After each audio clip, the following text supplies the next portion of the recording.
Halleluja. Ja. Vi får börja akkurat husmøte I kvöld. Her jeg ber til om at sikne året for jakken. Jeg ber til om at vi går med til et år under røgnen gav en hjärsta. Vi minnes det og eta det. Liva det og hava det alt I sin brød. Ikke bare suger ut av søta og det som och damer men ösne ta krevjande ta om lojing och ätsökn och andra ting och vi skulle heta av heimen vi som fyllt här att detta kunde vi rockna vi och vi minnas till att här och vita att du har sagt det så vi inte blir klakt att det kommer det fyra rökaje och utgör till det. Halleluja. Tack att du är här mitt locken och allt herre och vi till ösnen till ögonen som lustar. Vi må salva hvert øyra og dekka øynekvann vi tundurer bare blå I Jesu navn. Amen. Ja, at det tås om ætsøkn, lojing og trångt I kristenløyve, eller I løyvins kristna som holdt. Hva Bibelen sier det? For at det faktisk en større parter av kristenhøytene som lykkes som en frukt, eller en gongt, eller avløying av at det velferden og sikningen I Vestrøymen for å lære at du kristen så faktisk hvis du lujer eller sjukur eller hvis nekka gonger illa så nekka gale altså så det okkur gale du må finne det gale og hvis du hever trygg og jottar og fyller det vi tar med rødt og versen og lever rätt och allt det här så blir det spärrt för hatt och när lojing och ätsökning sådana det så som hände förr alltså till man ska släcka upp när vi men hur så vi tar man i Kina till dömes Kina och jag vet inte India och Ryssland och ärstande kan det värre kristen än vit det som loja några galet att ta imon. Ja, låt oss hitta vad Bibeln själv lärer, alltså bäge från Jesu munne och Paulusar munne och som hållt och i Nya testamentet lärer om lojing, ätsökn och trångt. För Jesus kallar han självan Paulus som är Saulus och I gärningen av apostlarna 9:16 här säger Jesus vi Ananias som han sänder till Paulusar vid en hälsan. Han säger till att jag vill syna honom hur så mycket ting han må loja för namnsmunds skuld. Jag vill syna honom hur så mycket ting han må loja för namnsmunds skuld. Och detta var så en hälsan som Ananias bär Saulus som akkurat var omvänd och han fick namnet Paulus. Och kvart loj han? Ja, han loj nekv. Men kvart var det bära lojing? Nej, men det var en pastor av det. Kvart, alltså, hände inte väldigt ting, alltså, han för här, han för ut I Höjtningaland och prätika I ditten och datten, alla ställen, folk blev gröt, han vakte omkring upp från dig och ditten och datten, och folk som omkring hade gynnsi, och väldigt under. Kvart var det inte bara till att det drejer sig om? Nej, det drejer sig om att prätika evangeliet, människan till frälso, och Herren stälfäst I året vi tecknum fylgjande, väldigt underhänt men vi liv och I hesna heime, och heimeren heter okkon, godur hesa heims, goderen tjat ham som ikke fylgja Herren, og det var en god til Satan. Han stender okkon I møte, og vi kommer at loja, til vi har vi folk at gjøre, de kommer svudja okkon, de kommer at ligge om okkon, nemlig fyrir til vi gjør det rette. Til de tåler ikke. Tar det godur, de fylgja, han tåler opp ikke. Han teskar inn I tar det gjørstu, og tar det sval, og tar det anta, fer opp med oss nær, fer og sprøy omkring likken, hikk hver der kommer, nå kommer det atter her halda møter. Kommer det atter her a bøyda bøyblir ut. Fer nå og øs alt opp I møtet av noen, og så gjør det. Heilige Bibelen sier opp om hvordan alle apostlene lijo for navns Jesus skuld. Ikke bare apostlene, men alt tryggvande loja. Vi leser I 17. Timotheus Alltså att sån tryggvande, ju bättre tryggvande du erst, ju sannare du erst, tess större sannlujkur du at hui, eller fyrt her, eller sannlujkende, du fyrt hui, at du vært a loja. Tu jeg testentu skriva, og sånn at du måtte just 3:12, ja, og atler som vilja liva godeliga, og i Kristi Jesus skulle loja etsøkn. Her er ikke kanska. Atler som vilja, til løte du vilt, til løte du for å legge det etter du, at legge der øyna vi a liva godeliga, og i Kristi Jesus. Heter det sånt, heter det en sann og tryggvande som gjør det? Hva stendet om han? Han skal loja etsøkn. Loja etsøkn skal ikke bare genga betre og betre til honom, han skal bare ryk og heva problemfrutt liv. Kanska, men det er ikke garantera. Og Jesus sier, «Voi tikkun tog atler menn tala vel om tikkun». Så at det samme hatt gjør du fedrar torra tar falske profetarna. Fedrarna så tar imun, og i gamla tar profetarna levde i gamla testamentet, ta tala av fedrarna, falske tala vel tar falske profetarna. Allt falske elskar de falske profetarna. Hvordan vet de sånn nå? De talte det slett ikke. Tar sånn og blev drippner, forfilter, tar jingo og vala ut i øyemarsene, Jeremia og Baruk, ut i øyemarsene og en hedle, så snukte de seg inn til Jerusalem, og gav konge, eller gav omkring tænare til konge, Abimelech, eller hva han Færre ber etter brevet til kong, det er et år for herren, og ofta var det bengner, altså, tar lykke inn i tempelet, bør et år for herren, og så måtte jeg krekva seg aftur. Det falt ikke etter. Jeremia ble låret nere i en brunn, 2 måneder, han måtte døy, så vidt. Og de fleste av dem døy jo. Les Hebrea brev 11, hva de måtte loja. Ta lio. Vit loja, til at godur hesa heims heter okkun og herre okkara. Til dømes suttja vid, lojing og ætsøkning fyrir årsins skuld. Markus 4:16.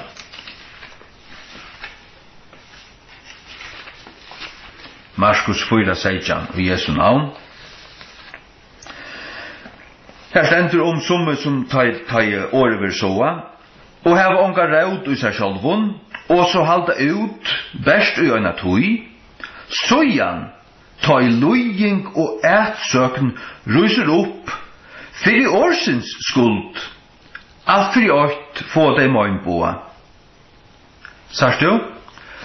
Tei tryggva, tei heva man tei heva unga raud i seg, tei halda ut best i øyna tui. Sørst du, det stender her i vers 16, og her sier tei lukkaløy som vera såa i grøydet av gjør, hverje, tei dei heva hårst året, alt fri året, tekka vi tog vi glede, til høyre året tryggva, det tekka vi årene, men det har unga raud, til så kjøtt som, og det halde utbært i øyne tog, men det tog i møte, men tog i lojing og ætsøkten fra øyne sjående, ruser opp for i årsens skuld, tar jeg for at hjertet til at jeg har tidlig vid trygg, og trygg var Jesus, og for at han skal bære fram av vittnesbord i det gøtene, omkring gøtehattene om Jesus, og så for at alle vinner til at de venter seg med til dem, og til for at loja familien, for at flenne etter dem, og alt det der, og så svida for negv, og så gjør det opp. Til det får møgn på. Så lojing og ætsøken ryser for i årsens skuld. Du en sann etterfølger av Jesus Kristus, så bæst du da, du tåler da, du bakkar ikke. Lojing og ætsøken ryser òsni opp for Jesu Kristi navns skuld. Vi leser Johannes 15, 20 til 21. Minnest året som jeg sier ved tikkun, tænaren ikke større enn Harry hansara. Tar hava søkt at mer, vil jeg tar øyne søkje et tikkun, legg meg til søkje et, vi tog som et søken. Jeg søkje et, til å gjøre det for tre, til å forfylltja der. Tar hava varvått møyna framsøken, vil jeg tar øyne varvått at tikkara. Men öll hese ting vil jeg ta gjerra tikkun fyrir navnsmunds skuld. Jeg tror jeg tar kjenne ikke han som sendte meg. Hetta vil jeg ta gjerra okkun fyrir navns Jesu skuld. Ta vi trygg var han, og vi ta vera vi berarar av hans navne. Vi vil kalla i etter hans navne. Vi vil kalla i kristin. Men heimeren tåler ikke det. Heimeren skal nok spotta det, så eller så. Kanskje ikke så rævlig nek vi fyrjun enn, men i sommun sirklun, og i sommun bygdun, sommun bojun, kanskje særlig nek vi havnen, jeg vet ikke, og kanskje ærastanne, sorøytene, kanskje partvois, og sommun bygdun, opplevde det kanskje særlig nek. Men i sommun kresun, og i middelen sommun folk, atlastan i fyrjun. Hva gjørst du ta? Ja, du måst tåla det. Du måst tåla det. Løying og etsøkn òsne røysur eller kjemur fyrir Jesu skuld, fyrir hans skuld personliga. Markus 8:35, da kom vi lesa det. Markus 8:35. Så hver som helst vil frelsa sitt løy skal missa det, men hver som helst missur sitt løy fyrir moina skild. Hver moina? Det er Jesus. Fyrir moina skild og gledebåskaparins hinn samme skal frelsa det. Sagt du, hver som helst skal missa sitt liv fyrir Jesus skild og gledebåskaparins skild hinn samme skal frelsa det. Det vil sija, missa sitt liv ta merker ikke endelig til at du blir dripen, men ta merker til at du gjever det opp. Hvordan? Jo, i praksis at du ikke lever fire til sjálvan, men du lever fire Jesus og fire gledebåskapen. Så er det langt å miste ut liv. Og så har du langt å frelsta. Sørst du, hatt det kan hende nu, hatt det kan være en verløg uten livet, og i sannon, og i livene til sannon lærersvøgnen, hatt det galtante. Kanskje ikke alltid lykka nek, men hatt det som en realiteter, og en lov, kan man säga, som virkar i tøynen løyve til at en sann lærersvøgnen Jesus Krist, at du deir fyrir deg sjálvun. Du lever ikke fyrir din egnu ahuamal, fyrir din egnu innskjur, din egnu mal. Ditt løyv fyrir han, du hans lærersvøgner, du en tilbyr av honom. Du vil han vi öllum tøynen løyve. Så nek som du kanst, kvann det, halleluja. Det neste at løying og etsøkn røyser fyrir gledebåskaparens skuld, tala også vi her i samme verset, fyrir moina skild og gledebåskaparens. Så han sier det i samme setninge, fyrir moina skild og gledebåskaparens. Det vil si at løyde fyrir gledebåskaparens skuld, så løyde fyrir Jesus. Så at det a bæra åri han, gledebåskaparen åri Jesus. Så tjener du god, tjener du Jesus ved gledebådskapen, så tjener du Jesus. Men tar han sier for moina skilt, så det lukka som for hans navn skilt. Men hans navn og hans år, de ombo han. Navn Jesus Krist, sier du Herren Jesus Kristus, så det han. Og gledebådskapen så bådskapen han. Edla bådskaper hans kan man nesten sige. Den neste, det vi sutja at løying og etsøkn røyser fyrir kongadømmes Guds skuld. 17. tess. 8. 4-5. 17. tess. 8, 4-5 til 7, 276. God så sikten tikkum som lusta. Tækje nu året til dikkara og være tid styrst. Så at vi sjálfur rausa okkun ui tikkun, ui kyrkjum Guds, fyrir tikkara tolmau og trygg, ui öllun tikkara etsøknun og trangslun som titt uthalda. Hese liu, det tikkje vi trygg, og tar du tolmau, og så får du lia etsøkn og trangsler, av hverjum fra tøymen som ikke ui godsrujtje, tøymen som ui sastansarujtje. Det vil jeg hatt okkun. Det hatt okkun. Nasta vers. Som et eisunt tekjen rattvisa døm Guds. at tid med å være talter verdier til kongadømes gods, fire kvørst til døsten loja. Her sagt du bæge ætsøkn og trongsler i vers 4, og i vers 5 stendet det vid loja fire kongadøme gods. Og her er det ei synteten rattvisa døm gods. Jeg synes jeg vet i vers 6 til dømes, vi leser videre. Vi tar til et rattvist ting til gode, at enda gjalda trongslo til tarra, som tronja tikkun. Sagt du til i sørste enda, det er ganske ikke enn. Og det slipper til å poina okkun og loja, eller elva okkun ætsøkn og lojing, men tog en gang hvor loj vi stått, loj vi gang kjøtt, og så kommer de og ligger av deia stra, og så ligger de pipra, og så færer det inn i deian, uilande og skrudjande, og hver færer til sval ned i høyde hol helvete. Og hver for okkara sval tar vi færer inn i durdena, vi så ikke ønglar på en dag vi dodja, vi så ikke inn i himmelen, vi så ikke sarstått her, og hinn som standa rundt om okken, hvert? Nei, jeg så ikke Jesus, sier jeg vidt. Jeg har sånn nekva slukka søren tryggvand på en dag vi dodja, det så ikke ønglar, hinn så ikke det slett ikke. Og det var så færa deg, og så færa deg heim, oppa til sommerlekett, oppa til. Halleluja. Hvor er det? Tjun døyla glede og sorg. Det døyla glede og sorg, ja. Glede og sorg. Det døyla glede, men også sorg. Og trångt og lojig saman. Det døyla alt saman, tjun, det rått, det lever du saman. Ja, hadde konar så færre forsteg det. Det var standard det slunker. Til må nystøva, til må være i Aravus. Men putt vi tog, vi fortsetter her. Såløs øysene vi Kristi og bror hansara. Hvordan? Etter døyla alt. Efesus 5. Efesus 5.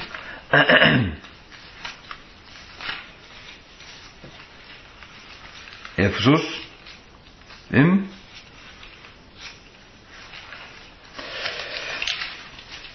Fra 22. Efesus 5 fra 22 til 22. Ekta konur, undergjevet til kun sjálvar i for tikkar ekta og ekta mannen som herran. Til ekta mæren høver ekta konunar, enta ansu Kristus høver kyrkjunar, og han frelsare likamsins. Han frelsare likamsins her kyrkjan. Han frelsare likamsins. Tessvegna, ansu kyrkjan undergjeven i for Kristi, såløs veri ekta konunar fyrir sin egnu ekta mannen og i ötlun lutun. Ekta menn ekta konur tikkara, enta som Kristus òsni elskar i kyrkjuna, og gav seg sjálvan fyrir hana. At han måtte halga og rønse hana vid tvaingene av vattnet vid årenon. At han måtte sete hana fram fyrir seg sjálvan, og en dultsom kyrkja, og javande blett eller rukko, eller nærkanslukan lut, men at hon skulle være høylav og utan lute. Kristus elskar i kyrkjena, gav seg sjálvan, vaskar han og rønser han og elskar hana, og så vidare. Hon skal være dultsom, ongan blett hava, ongan rukko, eller nekast lukt. Hon skal være høyla og utan lute. Et lute okkur ljøtt, det vil si at du fullkommen. Men og i Kristus, til han klatt til vi søgnerattvise. Men så lærer du etter hånden i livet som det som du erst. Han gjort til høyleian, han gjort til rattvisan, luitaleisan, liv det så. Liv som det som du erst, til sømmes ikke tøyder vaskavur og halgavur, høylavur, rattvistjørder, livet som borst, livet som satans apparat. Det sømmes ikke. Come on, overat oss. Liv høylagt, liv rattvist. Elskar høylavløyga, elskar rattvise. Sjåman du gjør det. Det sier jeg utan å himpra vi at det gjør jeg. Sjåman skal det. Jeg krever det av meg. Jeg skal gjøre det. Jeg sier ikke til at det gonger alltid lukka vel, men det det som jeg setter meg som mål. Hva det? Rom 8, 16-18. Sjálfur anden vittnar vi ande okkar at vi bøten gods. Og bøten ta arvingar. Arvingar ta gode, og samarvingar vi Kristi. Men så stender en treit. Så være at vi loja vi honom. Hvis dette så detta så. Så at du loja vi Kristi, så skal du, så du en samarbeid vi ansara. Så stender vi gjøre, at vi med å være østene durmetter saman. Durmetter til glorified, durmetter. Sagt du, hans lojing min lojing. Han loj for meg, og hva loja for han, så byet. Men det for at hans dord skal bli min dord. Men hvis jeg ikke vil loja for han, og nå ble det så svært av det tryggvante, nå djeves det. Ja, så du mistordene. Så var du heller omkring dord. Av flester en satans falslæra. Jeg sender så veri at vi loja vi honom. At vi med å være østene durmetter sammen, that we may be also glorified together. That we may be til en forsetting av disse treitene. Så veri at vi loja vi honom, at vi med å være fyrjat, så kan man säga. At vi med å være østene durmetter sammen. Vil du ikke loja? Eller du varst ikke at du vil loja, men til kjemme det såløs, leia det, eller gange det såløs, at du først er loja, så måst du være det. Om du så vil blekkere fangsel, om du så vil spurter av, lojen sverst av ut, blekk av ut, mister arbeid, blir heimleiser, han sa kvært. Varst du kvært, kan du ikke teka det, så du ikke verdur. Så du ikke Jesus verdur. Altså du ikke være Jesus verdur. Han visste seg verdig han her. Ta han hekk her blåande, nætjen av krossen hon. Kanskje han hei om han spjarra fyrir seg. Kanskje han spill nætjen. Så må vilja være vi at han hekk her spill nætjen. Pushka av nødstrød og ferder. Nekver døy av tøy. Hva ble du ut? Du var oppflensa av tøy. Han var sliv i nevun, boka av stavun, bære krossen sjolv ut av Golgata, og hekk her så, og døy. For jeg fletsa til, og han valgte å gjøre det. Han kunne jo flutja, han visste hva han skulle. Han sier jo lærersvannene, flutja fyrir, nu fer han ned til Jerusalem, her skal menneskjoner med tidsna løyve. Og så var han ute i Gethsemane, svarta i blå til hans og bensin. Han sa menneskenslige, han sa mannlige suja, Jesus var sann med over, sann og god, og i øynepakka og stil. Han opplevde hva det var av bensin. Han svarta i blå, til han var beppa rattur. Og han ber ferien om å slappe omdannelsen ned. Han visste hvordan det alt var. Nei, men så røste han seg. Være veldig tøyen, sier han. Ikke moin, så røste han seg, og da kom det her. Og han sier, er det med til søkjes lett jeg ser færre? Han sparte tøyer, og han bare tekka seg, og da tok på han. Ja. Filippi, troi, skjeit lo. Etter det ikke lengt, men la færa mange. Vi har bare møtt en romana.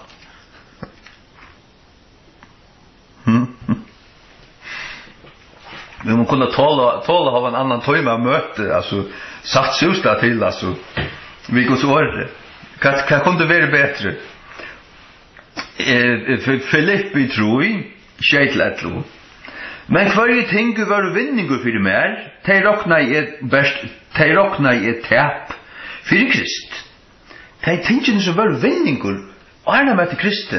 Ta han sier møtte Kristi, ta rokna han de som tap. Det vil si at helt fast ved deg. Hei, vi en skam. Come on, nu, du finner ikke Krist. Han ikke døra bare for deg? Det som han er givet der. Han har frelst unna så alt og evet lov. Du skal bare leve noe for å her i hjørne. Og det du er fri, du er glede, sanna. Du er evet lov, satt. Og satt lov. Og då är det som hin egentligen löjt efter. Själv tar rykast och hundarna i Hollywood. Jag kallar hundar. Tar tro att det som du hever. Allt dessa filmstjötterna som hörast och körast och morrast och allt det där. Dodja, man ser mindre av dem. Såsna så hästen ut för 20 år sedan. Såsna så han ut i det. Och räck. De tar satan och det är enda som räck. Men det är ganska flera bilar, flott hus och ditt och datten. Det skall ta. Men de kunne også vende blå frelst. Mot det som gjør det. Vi leser.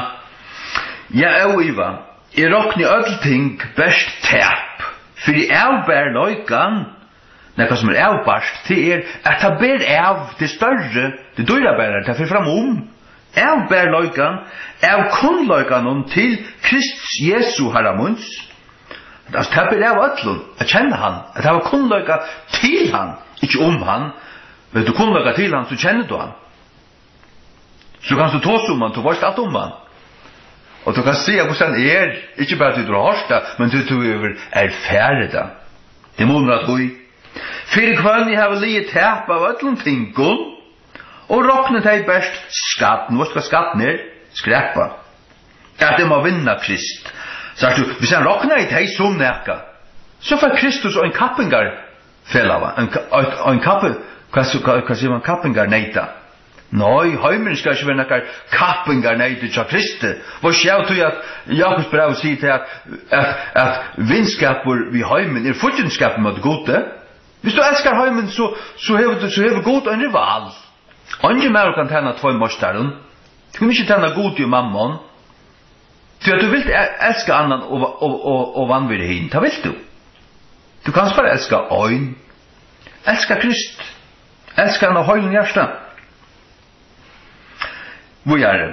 Og være funnen i hånden, og hevande munne egnu ratthuse, som av lauene, det vil si vi lauar verskon, men hana som tjøknum trygv Krist.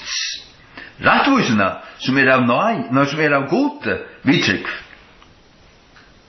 At du må kjenne han, vi leser til at hong saman, at du må kjenne han, og kraftene av opprøsten hansara, så sier han da, og samfellet av løyingun hansara. Man kunne sagt samfellet løyinga hansara, men så hadde ikke forstått det. Du måtte standa samfellet av løyingun hansara. Det samfellet vi han og løyingun hansara òsne. Det en patcher. Det er hvis Kristi navn vil trakka, så føler du det. Hvis det tryggvand i Kina vil slakta i nyer, så føler du det. Hvis tunne brøver og systrar i fergen loja nei, det så ikke gengar som mange som du, så føler du det. Du får tarra poina vil tunn poina, tog at det Jesu poina. Hvis Jesus får ilt av nøkron, så får du ilt av det. Det at det var samfellet vi han og hans lojingon. Og til at du tar du som berar i avansara navnet og avansara gledebåskapet og avansara bøk, King James, førsko og ensko, skal du loja for det, så det tog at du gingen i ønnen tjenest, og det at loja dette, loja det nyrlig, eller gonget etla vet du, så følger Jesus da, til hansara år, til hansara rujtje, og så følger til det. Jesu poina vil tog poina. Så du, Jesus føler òsne i himmelen. Jeg har hørt om nek som jeg har vært deg i 20 minutter, og at det var, man har hørt nekka søver. Jeg trykker det, man. Det er nek folk som spotter og vil trykke nøkken. Jeg vet ikke sannøyt. At folk som av deg strat, til fjæra, og når så som løy at vi tar likam, få hjertamassasje, så kommer det etter. Hva er det vært? Som jeg har vært i himmelen. Og det snakk om det, jeg har hørt nekva sør om det, at Jesus greter støvene av hjørne.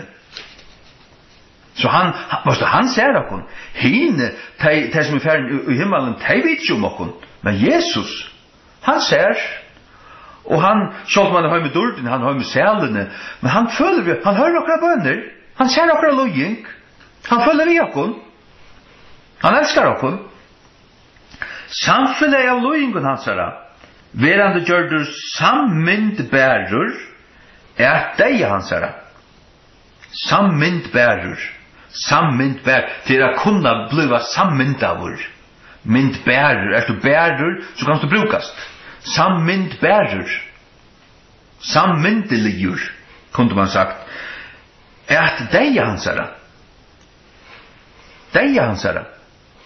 Vi gjørt åkt vi Krist, hansara liv okkara liv. Hansara liv fyrir okkara liv. Han har givet sitt liv til tøyn. Han har givet sin rattvise til tøyn. Han har givet sitt blod til tøyn. Hansara deie tøyn deie. Til at han døye, tu pjøst du ikke at dødja. Så av et liv, han gav der av et liv til at han døye fyrir det. Halleluja. Så sånn hatt det lukka som blandingen. Tu og Jesus åkt. Han har givet til seg sjálvan. Nu givet tu til sjálvan, til hans herra. Og du gonger inn i hans herra rujtje, herra gjør, og du skal jøgne for en tennast, og herra gjør. Og heimren teker ikke vel i møte der alltid, som vi gjør det. Det er fantastisk at du vil vel møte igen. Men så vil du også spott av og flenter det, sputter og kanskje du får sånn neva. Jeg kjenner en i Kolding som heter Tony Møllerskov. Jeg var ved seg i 2012. Han tannleiser da. Jeg spurte kvett. Hvor er tannleiser? Nå, jeg synes for en mann så han pratet ut i gøtene. Han slian fremme nå. Han mist 4-6 tenn. Altså, dårst. Tannleiser. Men han var glad å lukke. Han pratet ikke stadigvæk. Halleluja. Ja. Hvor er det? Guds folk fremmand og utlendingar i heimen. Hebreabrevet 11. Hebreabrevet 11:13.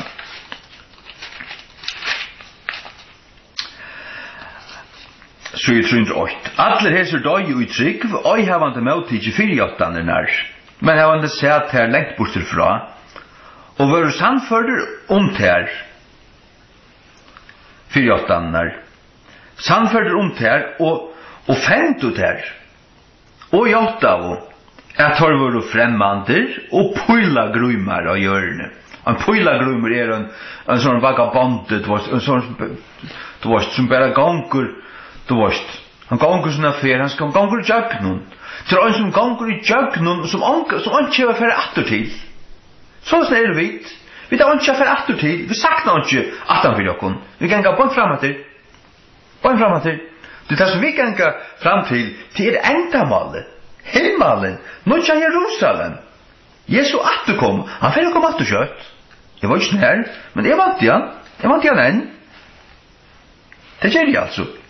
Vi fremmander og pøylagrymar av hjørne.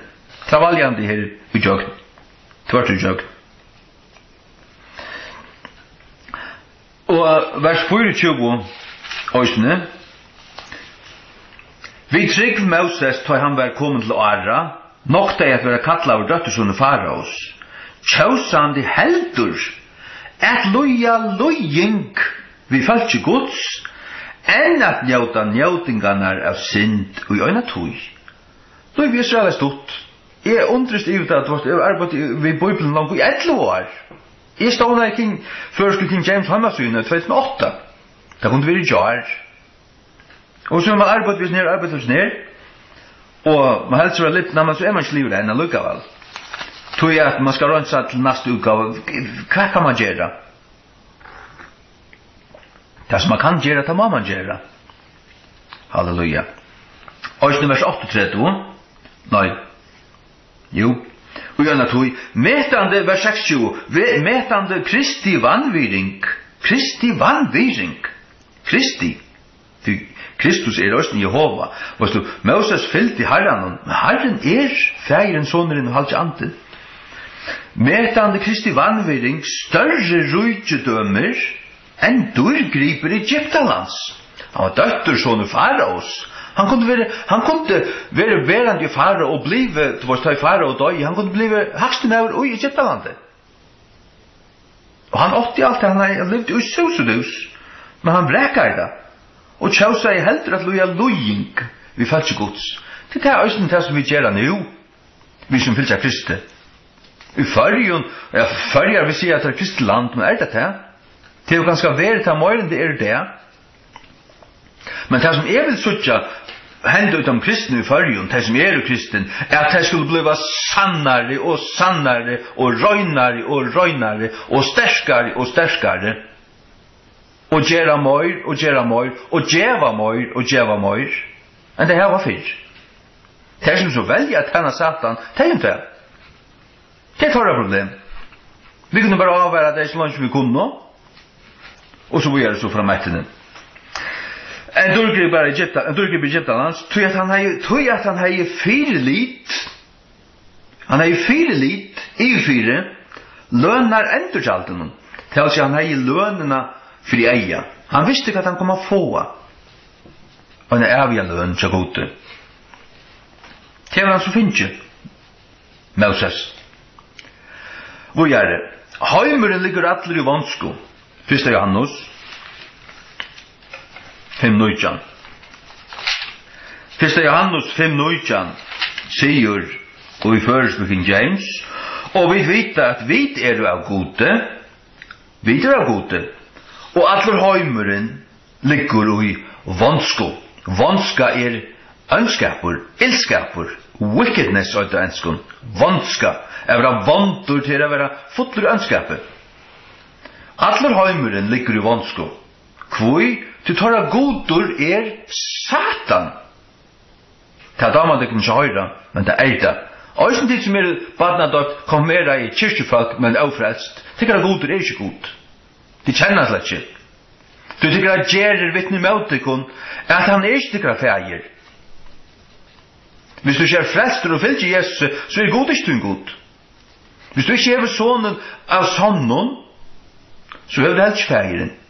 Den som kjær sonen hever feiren. Hvordan var det sonen? Ikke blir vi ble badnat opp til å komme mer av. Vi er ble frelster. Det kunne alle vittna som er frelst. Og de som ikke vil vittna til, det er problem til hyklaroi. Det er fullt av hyklaren. Det vill jag säga till att kyrkorna lär är sån samstundes som den evangeliska heimansjonsläran östen är sån. Det gånger skämman. Kyrkan säger till att du är frälst hvis du är doktor och gånger i kyrkjo. Det passar det inte. Det gånger upp för ögonen för en som blir frälst och en evangelisk möte till att vad ska allt det är ta dumdran falskt för allt sätt. Det är det. Heimeren heter Jesus Krist. Matteus 20.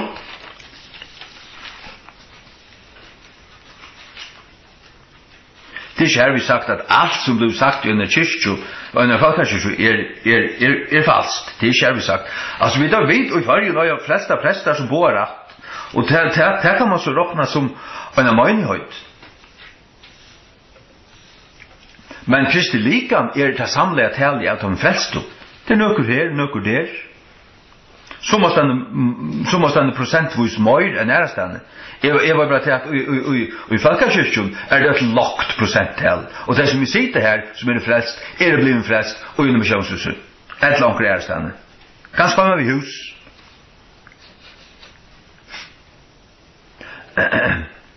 Heimeren heter Jesus Krist, Matteus 20, 16-25. Så jag sände till kunna ut och en så säger mittemitten ulva. Været hit du voiser som höggarmar og møyna leiser som dikvor. Men været hit kun for mannen. Til tar vilja djeva til kun opp til dømsragene, og tar vilja hufletta til kun i synagogen synon, hufletta til a puska. Og til skulle være ferdig framfyrir landstjaurar og kongar for munnaskild, til en vittnesbord i møtetøymon og høytningon. Men ta ut djeva til kunne opp store antjefyre fossu eller hva det skulle tala. Til at det skal være givet til kunne ut til samme tøyma hva det skulle tala. Til det er ikke tid å tala, men andre færstikkere som talar ut til kunne. Og brauren skal djeva opp brauren til deia, og fægeren badne. Og badnene skulle ruse opp mot foreldrens øynon, og volda tøymene være tisna løyve. Og tid skulle være hætair av öllum vondun, for navnsmunds skuld, men han og heldur ut til endan skal være frelstur. Men ta i der suttje etikuni og hesumstegin, flutje tid inn i en annan. Ty sannelig sier tikkum, ty skulle ikke ha færre iver stegnar av Israel, for menneskjåneren være komen. Lærersvåneren ikke oppgiver mostarasøynun, eller tænaren oppgiver harrasøynun. Til lærersvåneren nå mykje at han være som mostar i hansara, og tænaren som harri hansara. Her var der kalla mostaran av husnum Beelzebub. Hvor mykje møyra skulle der kalla tøyr av husfalkje hansara? Bla Jesus kallar av Beelzebub? Ja. Bla han heta vår?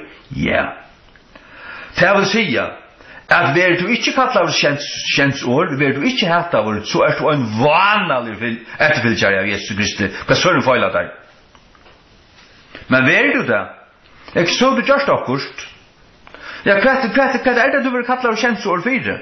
Det du, har du misbrukt bøten? Ja, så skamma det av skulle vi holdt seg til blakkar blaman, du en devil. Det sier brakkar som Men jeg konger i fargen, så levde ikke en badnamisbrukande devil i fargen. Da flot alle haven. Det skuite ja. Om du gjørst ilt, Peter sier det, om du gjørst ilt og måst loja at fire, så først du rattvisa endurkjalt. Men om du gjørst godt og loja at fire, det vinner takka tja gode. Peter sier det her. Det vinner takka tja gode. Hvis du gjør godt og måtte loja at fire. Ja, hva du tog at det var inga samvuske av tog? Har du gjør godt? Har du prætika og tala sannløkans år og være et livande vittne for Jesus og måtte loja for det? Ja, det rister du av det. Det legger du ikke pett i. Hvis du elskar Jesus, så legger du ikke i det. Jesus sier da i Matteus at ta vi loja for rettens skuld, da skal vi gledast. Og vi leser om det i gjerningen av apostlene at ta lio, og ta bokar, og ta frøttust iver at være verdier, at loja for navns hans skuld. Hever du det såles også, så har du tar det. Tar barter, setter fangsel, og slutter ut at og tar frøttust iver. Takka og gode for at det er verdier at loja for Jesus Kristi navns skuld. Så det, ta du ordentlig kjenner Herren og hever samfunnet ved han og i hans lojingon. Nu loj vi honom. Fyri han.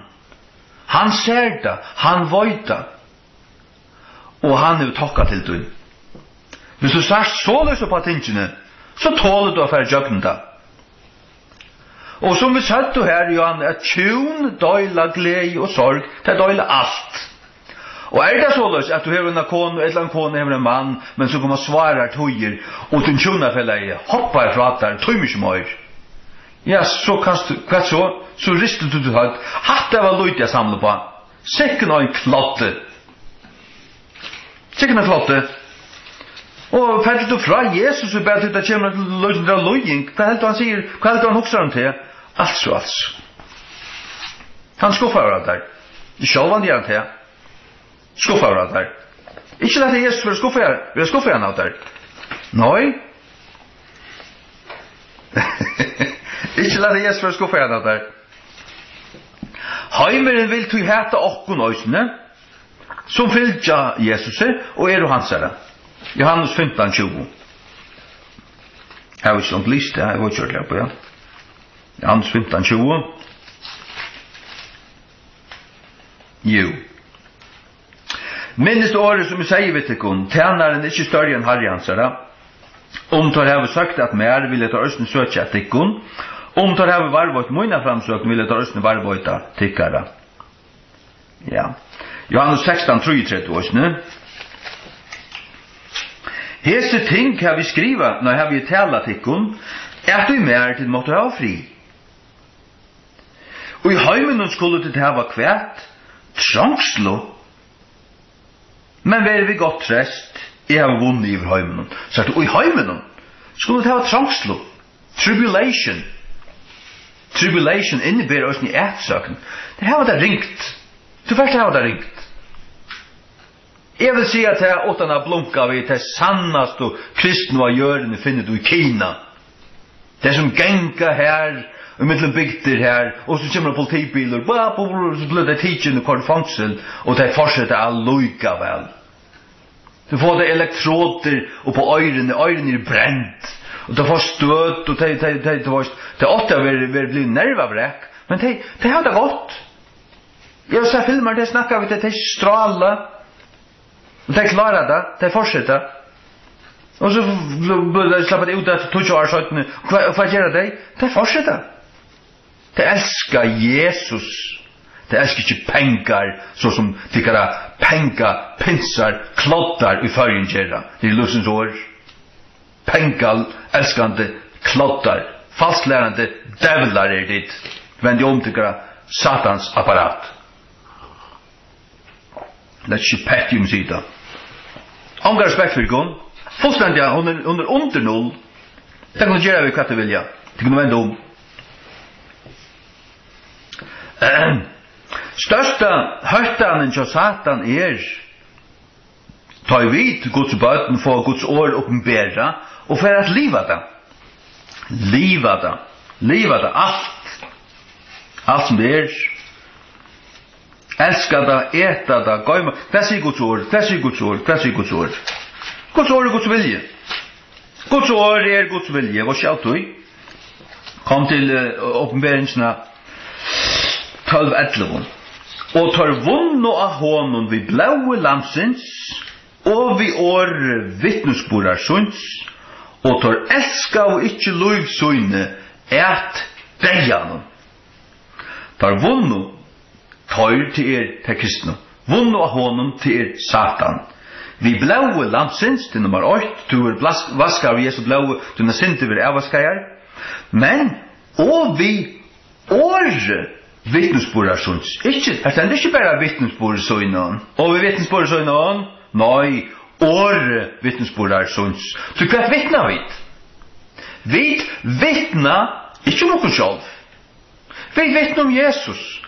Och i akkurat vittnesbordet kommer Guds ord. Vi citerar Guds ord tar vi vittna. Och som bara ständer och vi snackar och blabblar och den tidskom munnen och blabblar och landa som det drömter, som det helter och som det läser omkring bok. Till utvärst. Du måste vittna om Jesus.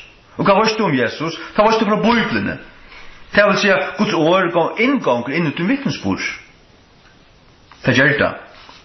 Men så ständer oss ner tar älska och icke sunne liv. Ja, det är gärna. Älska och icke liv. Älska du ditt liv. Så kan det inte vara en sann tjänare Jesus Kristus. Du måste ge honom ditt liv. Och så lever du som ett livande slatteroffer. Det ständer om det i Romarbrevet 12. Du är ett livande slatteroffer. Inte ett. Men det som dör till ett gamla människa. Och så livet han nutja till andliga människa. Fujare. Halleluja. Matteus 16. Och Jesu navn. Herren tjåken på allt. Han är här. Jag vet det. Jag følte at det er føles latt at også. Til Guds ande er ujokken, tjåken, mittelnokken, så gjør det. Han sier det. Det er som tvei eller troi, tvoi eller troi, savner jeg min navn her er jeg, utere mitto. Matteus 16, fra 15, vi leser. Men han sier vi tar, men hver sier tid at det er. Simon Peter svärar och säger tu erst Kristus, sonens levande Guds. Jesus svärar och säger vi han valt signa av erst tu Simon Barjona. Det har kött och blå har inte uppenbarat det, men färger mun som är i himlen. Så att han sa en bibelsk sannlöka om för Jesus Kristus är, han heter vid uppenbaring. Hur kunde han få det vid uppenbaring? Jo, han kjente gamla testamentet. Han visste det. Dette er hans som profeterne har tått om. Jeg hadde bare gamla testamentet ta. Nå har vi det også nødja. Vi kunne samarbeide. Og Guds ande brukar alltid til alltid en oppenbering ut fra Guds åre. Det stender om Samuel. At Herren har ikke en oppenberet seg for Samuel vi som åre. Kunne vi lukke opp til det? Kom til Samuels bøkene, Luga. Her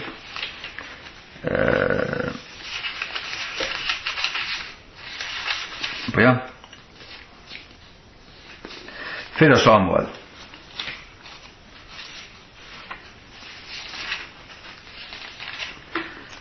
Förra Samuel 3:21, det så ju 3:22 och i Gamla testamentet. Så stod: Och Herren byrstist attur i Shilo, till att Herren uppenbera i sig självan för Samuel och i Shilo, vi åre Herrans. Till fast en uppenbering av hver han hans natur, så känner du han, heter han. Till sig tar han östen uppenbera sig för där vi andasöjnen, och han talar, så varst du heter han, till att det samsvärar vi Guds år allt. Det är inte bara akkurat andamennar och i tvattl, akkurat ande som talar till den, och litt ande, nej, du varst, heter god, heter Herren, heter høylagt, heter satt, heter ratt, heter Guds år, till ut fra Guds år, till vi Guds år. Och det som vi säger här till att Guds barn må få en uppenbarelse ut fra Guds år, og liva samsværande. Det det som vi må gjøre. Det således vi vinna Satan, vi blaue lamsens, og vi åre vittnesborar okkara. Du kan ikke vittne om ting som ikke øyer. Du må kjenne det, du må slå ete det, det må være etableret ut i hjertet, og så livet du tar ut. Du liver samsværande ved Guds år. Annars svig du det sjálvan, sier Jakob. Du måste höra och minnast och vara så en gerare i årsins. Är du en höjrare i ögnans, inte en gerare, så sviger du självan. Jag vill säga här att det är svårt en hycklare. Inte vara det, du som lustar. Gäst vi tog. Så färdar vi till Matteus 13, 3:20 års nu. Matteus 13, 3:20. Till som älskar mammon, vänd om. Till som har en pengabåskap, som det kallar. Jag känner det, jag har hört det. Jag har pengabåskapen, men jag vill inte höra den. Jag vill inte höra den. Matteus 13, 3:20. Och han som tog emot sakkottene inn ut av gågjørene han som høyrer året og skiler det. Hva det? Til å skilja det rett. Han skilder ikke bare så som så, men han skilder det. Og hatter, hva som hatter, han skilt det. Hvordan kan han til? God å åpenbære det. Men til hever også nekka vi hans vilja og hjärsta og tråan til vårt. Men god hjelper der, god gjør der da. Men det er tar du leser det, tar du lust der, tar du svenker, tar du hunkrar. Så først du det.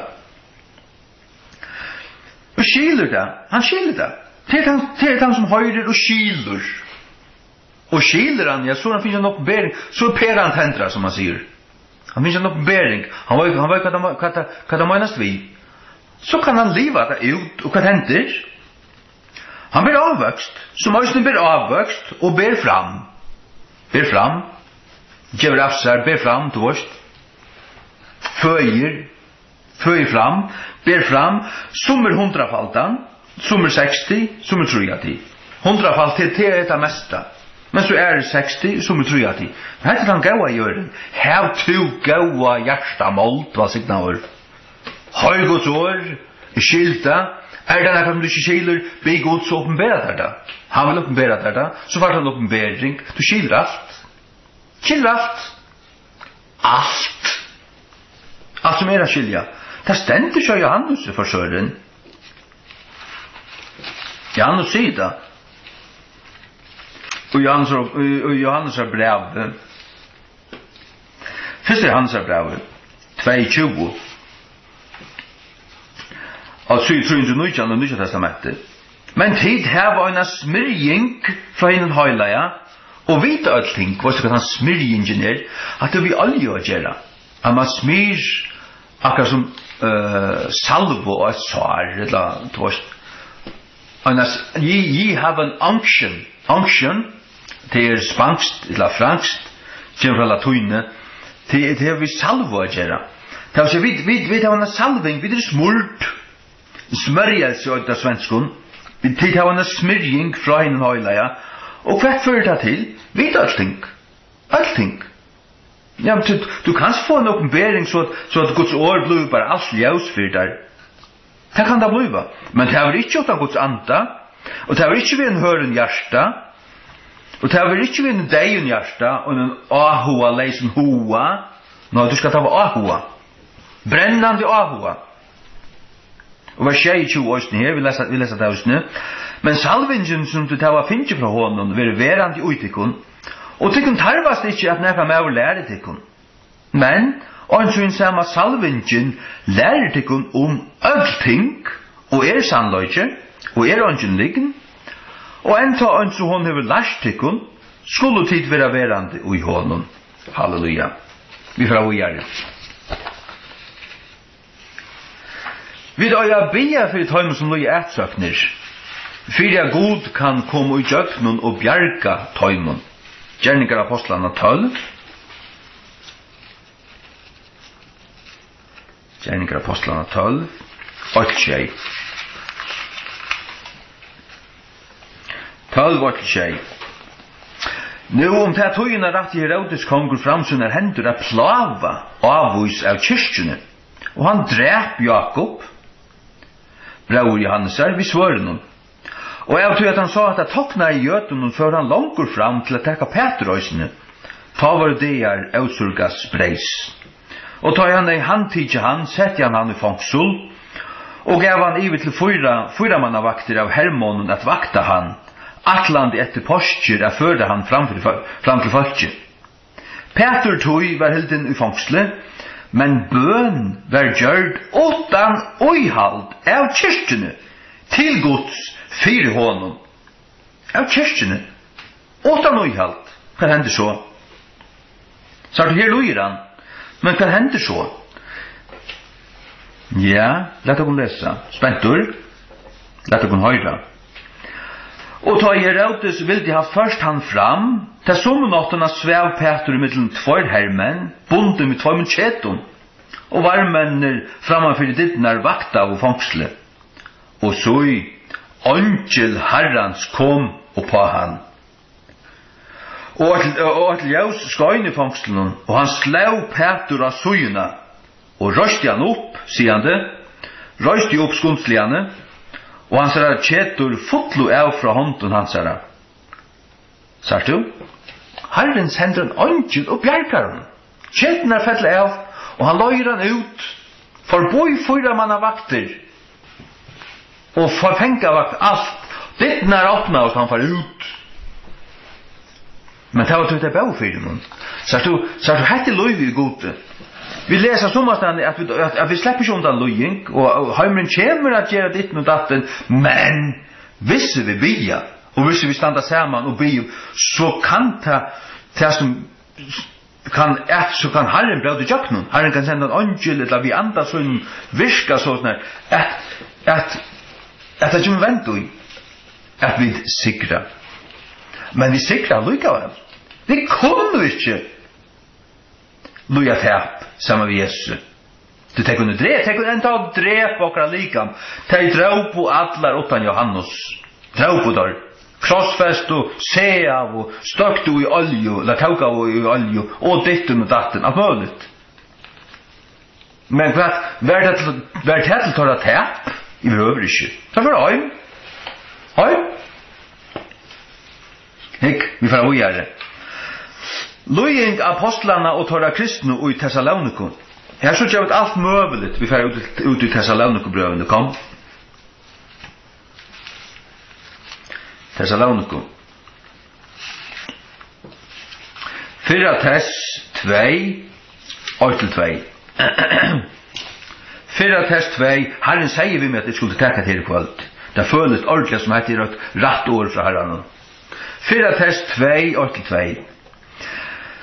Så jeg tid sjálfur brøver vita okkara inngangt inn etikkun, at hun var ikke fafungt. Men sjálft etter at vi hadde lije framanondan, og var skammelige vifarner, som til vita, og i Filippi, var vi djarver og i gode varon, at tala tikkun gledebåskap Guds vi miklun struje. Tar det var i Filippi, og tar det var skammelige vifarner, at lije negg framanondan, og der kom til Thessaloniko. Men så kom der til Thessaloniko, og hva skjer det der?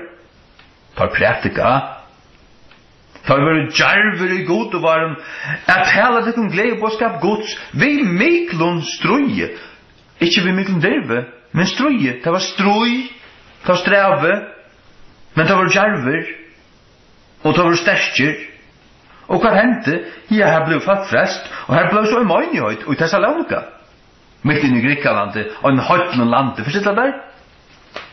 Det tog vi, det tog vi emot det. Kapitel 3, vers 3, och nu, at onge mever skulle være vikaver av sån løyengunnen. Så at hit sjálfur vita, til den i kjeltene vita det da, vita det nekka som helst, ja, nu skulle du så få vita da, at vi og tilskilaje hertil. Tilskilaje. Hvis vi tilskilaje, så vi skåren av til nekka avvust. Det okken atla. Det var Paulus i atla at han skulle være Jesu anpå, bæg til å virka stora mäktiga gröingar og vinna stora sigur og ståna møgnjøt, men sama vi tog løying. Vi slipper ikke utan løying. Og tål du det ikke, så du en falskbrauer. Så du jeten, så du fyllt, så du tro en falskare boan. Livets ord i Sverige. Nu har han blivit katolik, kommer att höjla. Pissu på hör. Satans liken ur änd och annan. Bibeln lär oss något annat. Trygg och Bibeln fylg ankon mannen. Så att onge mer skulle vara vikavur av som løyngun, ta det suttja løynganar, vei og i apostelen og som der østen oppleva, ikkje vikast, ikkje bakka, ikkje blå forskrektur. Tror jeg vi sjálfur vita at vi tilskilager hertil. We are appointed thereunto. Appointed. Utnevntir. Vi kattleie. Og så får vi allan pakkan til vei gott og sorg og glede, men alt sammen, det akkurat som et tjonaband, det man vil spørre, vil du have us here for better and for worse, for bla bla bla bla, alt det her, better and for worse, vikongt og motgångt og alt det der forskjellige, men så vil jeg det slett ikke, nei, det kommer opp, propper opp, hundan til ut der, kan du ikke halte ut, så pakka det, det sier vi øyne for et heis. Kan du ikke halde det ut, så pakka det. Amen, amen. Søytna tess, 8-4, øysene. Søytna tess, 8-4. Ja. Søytna tess, 8-4. Så at vi sjálfur rausa okkun uitikkun, uikirkjum Guds, fyrir tikkara tolmau, og trygg, og i öllum tikkara ætsøknun, og trangslun, som til uttalta, vi tar noe lyset her, vers 5 også, som et eisund tekj rattvisa dem Guds, tid med å være talter verdier til kongadømmes Guds, fyrir kvørst tid også loja, vi tar lyset her samme, vi får av å gjøre. Lojing Timotheus her, 17 Timotheus 8-8. Lojing Timotheus her, 17 Timotheus 8-8. Skammast, det Paulus som skriver til sin unga vin Timotheus. Skammast to tessvegna, ikkje vi vittnesboren, varan herra, etla vi med. Det er ikkje vittnesboren om Paulus, men at han skulle ikkje skammast vi å kjenne Paulus. Nei, etla vi med, fenga hans herra. Han sett i fangsle. Kan man ikke få kalt det? Altså, hvor sitter Paulus i fangsle, hva er han gjørst? Er han stål i okkurst? Hvor er han fangsle? Han bare prater evangeliet. Er det noe skam? Det er ikke skam. Men det kan du en skam. Du kan føle skam hvis du er vinner ved heimen. Du kan ikke være vinner ved heimen og vinner ved god. Vinskaper ved heimen er fortjenskaper ved god. Til som vilja være vinner ved heimen. Til det hårdrivarer. Til det hårfitjen. Fenga han sier, men vers to lottekare, oi loingunon, Nei, og løyengon gledebådskaparens. Løyengon gledebådskaparens. Det vil si at det kommer løyengar vi gledebådskapen. Ikke til at det er nekka feil, nekka gale ved gledebådskapen. Jeg vil høre ikke. Ikke til at gledebådskapen ikke gjever til alt, og grøyer til å gjever til fri, og syndana frigjeving, og grøying, og et sånt sinne gjør det sterskene, gjør det høyland. Nei, men God grøyer ikke bare til for at du skal være grøtter. Han gjør til et ambo i sin hånd, til at fære til andre som har det ringt, for at de skulle få lodus ned. Og i to prosessene er det løying, det som har gang av brott om glasset. Du får blående et sted. Det er ikke med det der. Det vil ikke suttje det. Det kvørst. Og det kan være svart. Svart. Ja. Så den mot Timotheus 2:3 også, 2:3. Trotess vegna halt ut tvørløyka, halt ut, endure, halt ut tvørløyka, som en gaur hermaur Jesus Krist. Tvørløyka til alt, til løying, ætsøkt, alt. Halt ut. Ikke røyma. Ikke røyma. Så er det vers 9 og 20 samme kapitlet. Og i kvarjon er løye kvaler, og i kvarjon til er gledebådskapen, samsrande gledebådskapen. Og i kvarjon er løye kvaler, som en eldgjera mever.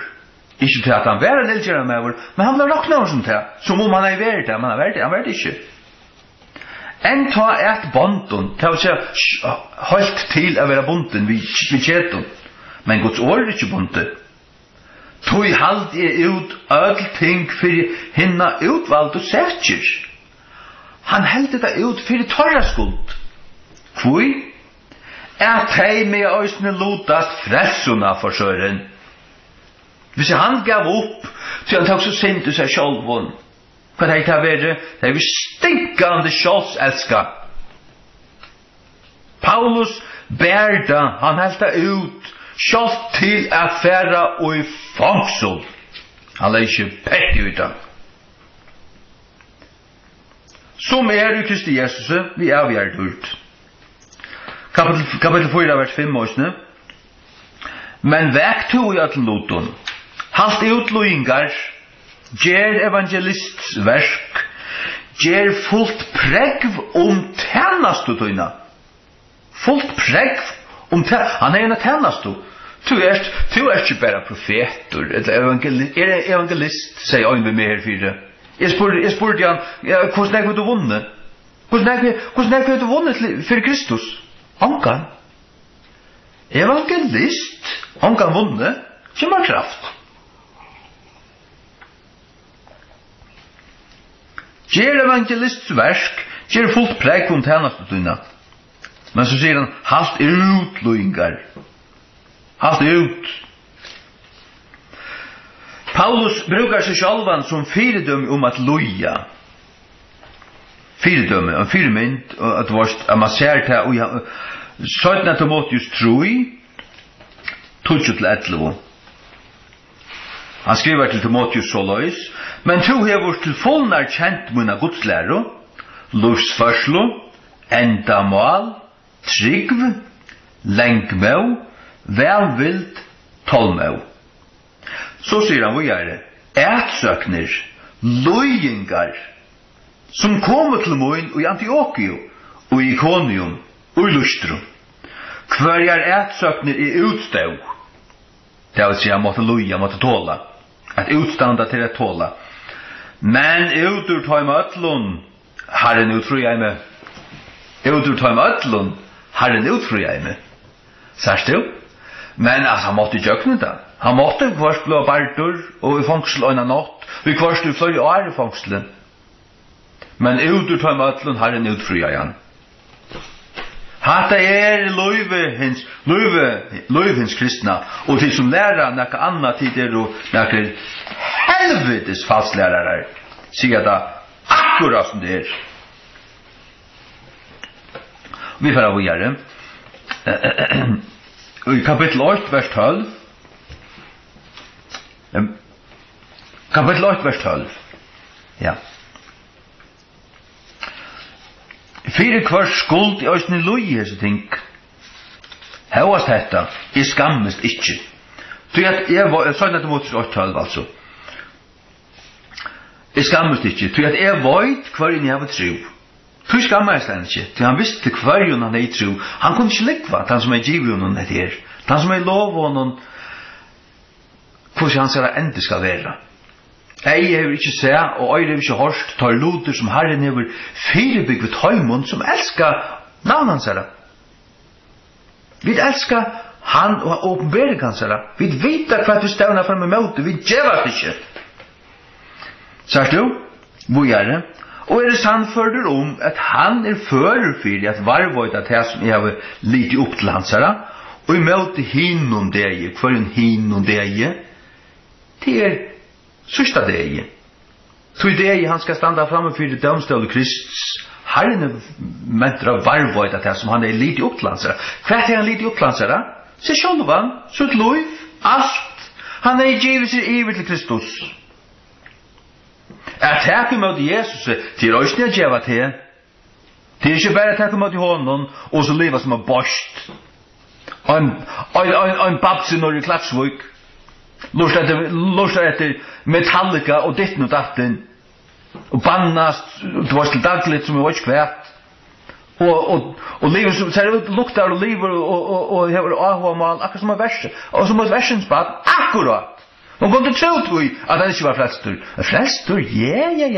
Ja. At det frukt av en falskun kristendomme kunne bare takka du kunne ha.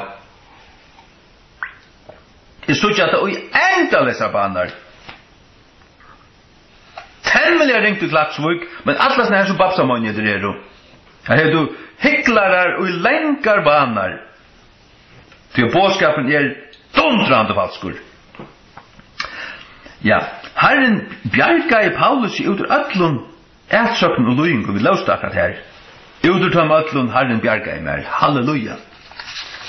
Sagt du, og han bjargar okkun så, sagt du, og et nyrlega, omgått et nyrlega, det ser ut som et nyrlega.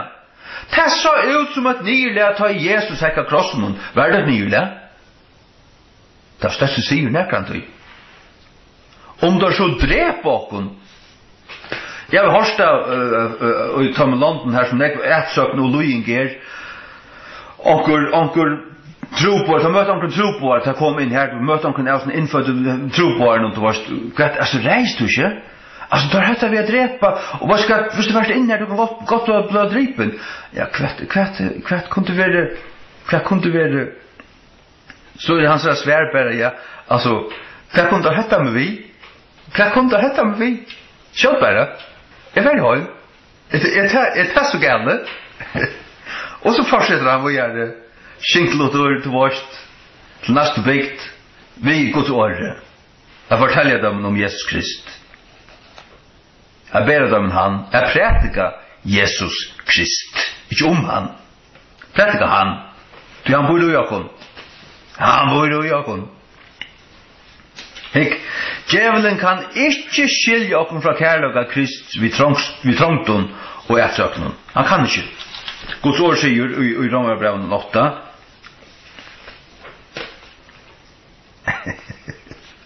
Romerbrevet 8. Rom 8, kom her.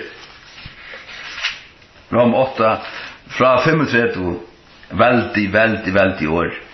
Hvor skal skilje okken fra kærløk av Krist? Skal trångsla, ikke det vi snakker om, trångsla, trångt det så nakka. Skal det skilje okken fra kærløk av Krist? Eller nei? Eller ætsøkn? Det vi tog så mye kvalt. Eller svøstur, eller nakne, eller vai, eller svør, krutsk, 3 håndsparteier. Jeg vant igjen kjøtt. Og han så skriva stendur, for tøyna skild vera vi drypner atlan dagen lenka. Vi vera rokna som seier til slatringsna, for tøyna skild. For tøyna skild. Vi vera rokna av kvarjon, av heimenon. Men som vi så her så, og i tørs vi laus og Janne, at vi gjerra det, vi uthalda det, fyrir at hei òsnum hoa fall ut i frelsene. så det kärlöjde som motivet och inte annat. Jag fick smaka det här lutsintur då jag gjort det här inslag om fuffärapräst. Alltså balspräst in i Fuglafyrir. Som vill lära föringar. Och i Jesu namn, som prästor. Ja, det är alltid läge att voja sodomittar till ärda inte. Till som tryggvas när och som fyljas när, hava honöjas när och gänga handan ved, de kunde glädja dig till helvetes eld. Anne Jesu Mettebel vände om till Satans svika profeter. Och Jakob Fryksson, som väger han av stolaren. Och så vojar samma tjej. Hick. Nej, i ötlen hisson tingun vi mer enn sigursvinnare. Og jöknen han som elskar jokken. Sigursvinnare. Vi som loja trångslo, ätsokken, svalt, nakne og våa og svør. Sigursvinnare. Jeg tog at vi bergast ikke møte doi. Vi bergast ikke møte holdt i blaue. Altså, vi bergast ikke møte doi. Slå meg bare. Okej, det kommer an på kjolsforsvær, så jeg skal nok ikke lette øyn man berga med nyer. Jeg skulle nok varsme med litt synder. Men hvis jeg synes ikke det er jeg kan ikke berga med, så bor ikke meg til det drepa meg, til meg mer lukka fort. Jeg får høyma lukka vel. Ja, det er det som vi tar ikke tæpa. Vi kommer ikke tæpa. Vi er mer enn sygersvinnere, men til utjøkken og han, som elskar jokkon. Vi tjögna, vi drar i honom, vi gäng i honom, vi lever i honom, som pojla grömmar, som främmend och isver. Och vi drar mer än sigursvinnare, more than conquerors, through him that loved us. Through him, det tror jag vi färre tjögna han. Vi gänga bara tjögna här för sörren. Ja. Blev 48. Det kom till som jar att det stod utanför i Sjömasam om för det här att när brittlopp och en spurte pappa min hur gammal är du? Han säger 34. Ta vi över 15 där säger han. Det är som jar. Jag minns det som jar. Jag minns akkurat hur stod här, hur så väckre var och vad det hänt och ditten datten. Nu han tror jag fjärs och är i 48. Löv gånger bara. 20 år, 25 år, 30 år till 80. Og i 84 nu, 23 år etter så er det alldeles ferden. Løyve som Bibelen sier til som en røyker, som stender i en stund så er det vekk, som er græs, som stender i en tog så faller det, så dør det. Hva er livet du fyrer? Livet fyrer god, og hans allhalga år, hva det til King James, til ikke Dalta Victor, eller noe Stottmalen. Lengt verre forbrent enn så. Ja. Jeg skal jo være rått sett ut til sannførter om at første deg eller lov, eller ønkler, eller første dømmer, eller måtter, eller ting nuverande, eller ting som kommer skulle, eller hatt, eller døpt, eller nekker andre skapninger, skal være først for jeg skilje okkon fra kærløk av Guds, som i Kristi Jesus i herre okkara. Ja, så skulle vi bare halde okkon i hånden. Han sier det her, vi drar morgen sier som sier venner, vi jøkken han. Vi drar i honom, vi liv og jøkken, og geng vi jøkken han. Vi jøkken han. Til her vi drar trygg, men så måste vi være i honom, sånn. Det ikke bare at kjennes vi hans navn og sånt nært vårt. Og så ikke liva ui andan og være fotler av andan og bæra tess frukter. Nei.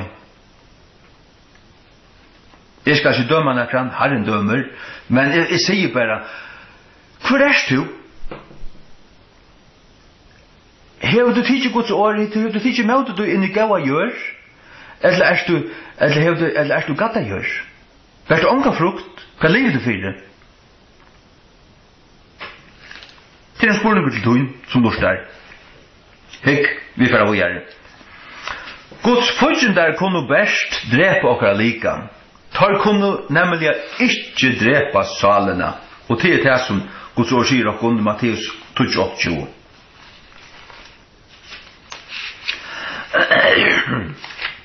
Matteus 20, 28.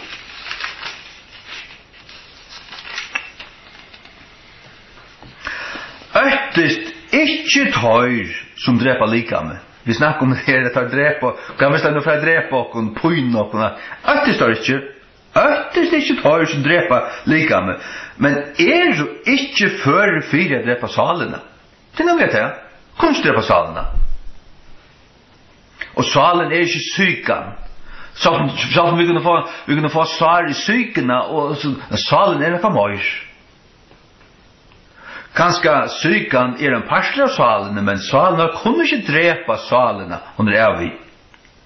Men heldur, øttest han som fører for at øyelegger begge sal og lika og i helvete. La dere også lese Lukas 12. 4-5. Tog det sender sin arbeid her. Og jeg sier vi tekkun, vinermoiner, vi ikke ratter for tøymon som drepa likame. Vi ikke ratter for tøymon som søk okkun og kunde funnet på dripe. Ikke det jeg står. Og etter til jeg var ikke møyre som de kunne gjøre. Om de så drar på likame, så kunne de ikke gjøre noe møyre. Mot likam bare mot ekvær. Sjálvur min sal og min ande. Mot innra menneska og tu. Det likam bare at ekvær. Det eldest du skal dodja. Men det innra menneska skal leve ævelige. Anna først og i himne tja gode, etla og i helvete tja satan, og etla ta min fortapto, og ta min etla anden. Hva har du valgt? Jeg har valgt Jesus Krist. Kan du bare se det, bare gå frem nå?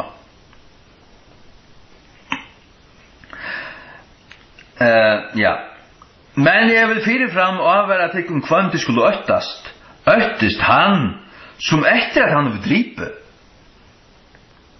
hever valgt å kasta inn i helvete. Ja, jeg sier til kun øttest han, så har du god dreper øsne. Øttest han som etter at han vil dripe, god dreper som mennesker. Det leste om Gamla testamentet. Tann og tann tokna i kjarranon, har en drepa.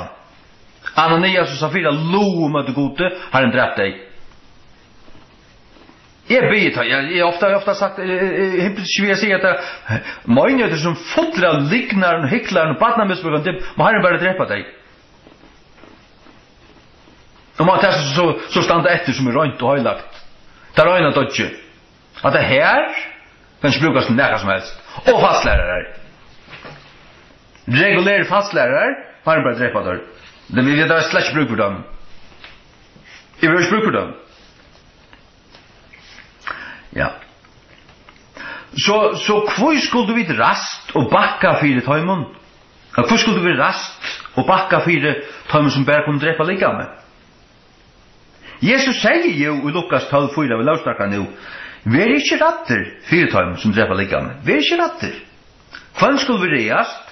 Jo, han som har valgt at drepa begge likam og sal, eller øyeledja. Sagt du, det er ikke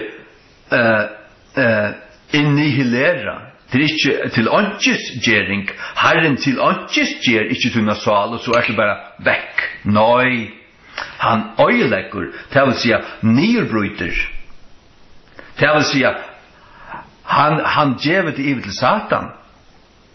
Herren sjálvur poiner og tøyner ikke nere i helvete, men Satan og ønglar hans herra. Og det vera point og alt det her nere. Men det er to veler det. Hva har du valgt? Tid som har valgt herran.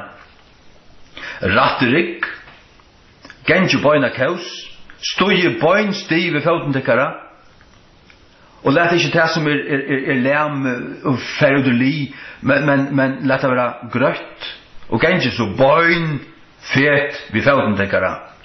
Vakne til alvara, vakne til rattvuse, livet som det som de gjørt av nøy vi trygg, bere fram avvøkster, og så videre, Vise vi løyvetekara, at det Herrans. Og Jesu navnet. Herre, takk for dessa stund. Takk for desse år, som alt som tutt år sier, det som det taler, det som det gjør dere. Be til om at signa på en ønstakan som lusta, styrkja vi kommande, fylla vi kommande, vi til nåre, vi til anta, og loja vi kommande, bøyna kaus, atlan vi, inni til drujtjen, heimutunna dult, og Jesu navnet. Amen.